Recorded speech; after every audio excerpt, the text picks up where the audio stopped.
তোরা নাচের মধ্যে এত নাচ কেন? আরে নাচতে কইছে এই জন্যই তো এত নাচ। উলাও জুবিরা পিন নাচ, মালিক হিনু নাচ, ইলা হিনু নাচ, মিন শারিল ওয়াসওয়াসিল খান নাচ, আল্লাহ জিসু ফিসু দুরিন নাচ, মিনাল জিন্নাতি ওয়ান নাচ, ফিসু দুরিনও নাচবার কইছে। কিন্তু আল্লাহকে লক্ষ্য করে, মহান আল্লাহকে কেন্দ্র করে, আল্লাহকে উল্লেখ করে, উদ্দেশ্য করে পৃথিবীর কোন কাফের, মুশরিক, কোন মুরতাদ, কোন বেঈমান, কোন মূর্তি পূজক, কোন আগুন পূজারী, কোন সূর্য পূজারী, পৃথিবীর কোন নিকৃষ্ট কোন কাফের আল্লাহকে এত বড় কথা বলে নাই। এই মানিকগঞ্জের আবুল সরকার নামে ওই বাউল বেঈমান আল্লাহকে যে পরিবার কথা বলেছে। এজন্য আমরা স্পষ্ট এটা বলতে চাই, কেউ যার যা এ গালি দোক, যে যা মনে কয় বলুক,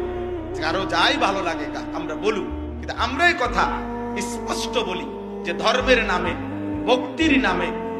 যেই কোনো নামে,